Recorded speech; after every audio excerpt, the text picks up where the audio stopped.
ഇവാഞ്ചലിയും അനുദിന സുവിശേഷ വിചിന്തനം. ഈശോമിശിഹായ്ക്ക് സ്തുതിയായിരിക്കട്ടെ.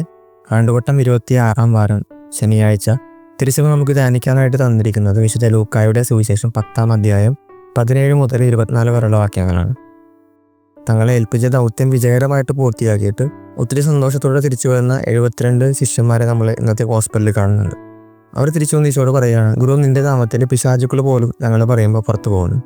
അപ്പോൾ ഈശോ അവരോട് പറയുന്നുണ്ട്, പിശാചുക്കൾ പുറത്തു പോകുന്നു എന്നതിനേക്കാൾ കൂടുതൽ നിങ്ങളുടെ പേരുകൾ സ്വർഗത്തിൽ എഴുതപ്പെട്ടിരിക്കുന്നു എന്നതിലാണ് കൂടുതൽ സന്തോഷം കണ്ടെത്തുന്നത് ഈശോ അവർ ഓർമ്മിപ്പിക്കുന്നുണ്ട്. ഇന്ന് തിരുസഭ വിശുദ്ധ ഫ്രാൻസിസ് അസീസിയുടെ തിരുനാൾ ആഘോഷിക്കുകയാണ്.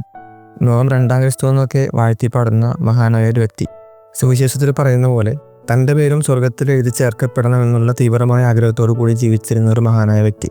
ഇന്നത്തെ സുവിശേഷവും ഈ തിരുനാളും നമുക്ക് തരുന്ന ധ്യാനചിന്ത അത് തന്നെയാണ്. ക്രിസ്തുവിനെ ധരിക്കുന്നവരായിട്ട് മാറുക. ചിന്തയിലും വാക്കിലും പ്രവൃത്തിയിലും ശരീരത്തിൽ പോലും ഈശോയെ ധരിച്ചിരുന്നവരാണ് വിശുദ്ധ ഫ്രാൻസിസ്. ഈശോയുടെ പഞ്ചക്ഷതങ്ങളൊക്കെ കിട്ടിയിട്ടുള്ള ഏതാനും വിശുദ്ധരിൽ ഒരാളാണ് വിശുദ്ധ ഫ്രാൻസിസ് അസീസി. ലോകത്തിൻ്റെതായ മഹത്വമോ അല്ലെങ്കിൽ സമ്പത്തോ മറ്റൊന്നുമല്ല, ദൈവമാണ് എൻ്റെ എല്ലാം എന്ന് തിരിച്ചറിഞ്ഞ നിമിഷം മുതൽ ഉടുത്തിരുന്ന വസ്ത്രം പോലും ദൂരെ എറിഞ്ഞ് ഈശോയ്ക്ക് വേണ്ടി മാത്രം ഇറങ്ങി തിരിച്ചവനാണ് വിശുദ്ധ ഫ്രാൻസിസ് അസീസി. അപ്പോൾ അദ്ദേഹത്തിൻ്റെ ജീവിതം നമ്മളെ പഠിപ്പിക്കുന്നത് ക്രിസ്തുവിനെ ധരിക്കുന്നവരായിട്ട് നമ്മൾ മാറണം എന്നുള്ള ഒരു ചിന്തയാണ്. വിശുദ്ധ പൗലോസ് അപ്പോസ്തലൻ ഗലാത്യർക്കൊക്കെ എഴുതിയ ലേഖനത്തിൽ 2-ാം അധ്യായത്തിൽ നമ്മൾ കാണുന്നുണ്ട്. വിശുദ്ധ പൗലോസ് പറയുകയാണ്, ഇനി ഞാനല്ല, എന്നിൽ ക്രിസ്തുവാണ് ജീവിക്കേണ്ടത്. ഈശോ ആ ശിഷ്യന്മാരോട് പറഞ്ഞ അതേ കാര്യത്തിൻ്റെ മറ്റൊരു പതിപ്പാണത്. ഈശോ പറയുന്നുണ്ട്, നിങ്ങളുടെ പേരുകൾ സ്വർഗത്തിൽ എഴുതപ്പെടണം.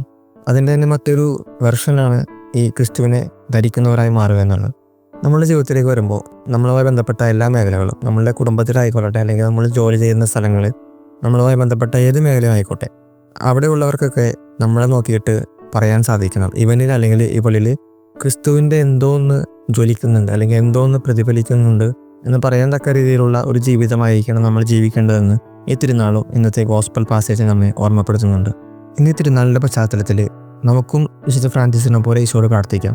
ഈശോയെ, എൻ്റെ പേരും സ്വർഗത്തിൽ എഴുതി ചേർക്കപ്പെടണം എന്നുള്ള ആഗ്രഹത്തോടു കൂടി ജീവിക്കാനായിട്ട് എന്നെ സഹായിക്കണമേ. ഈ ലോകത്തിൻ്റെതായ മായകളിൽ മുഴുകാതെ ഈശോയിലാണ് എൻ്റെ ആത്യന്തികമായ സന്തോഷമെന്ന് കണ്ടെത്തി ജീവിക്കാനായിട്ട് എന്നെ അനുഗ്രഹിക്കണമെന്ന് ഇന്നത്തെ ദിവസം നമുക്ക് പ്രത്യേകം പ്രാർത്ഥിക്കാം.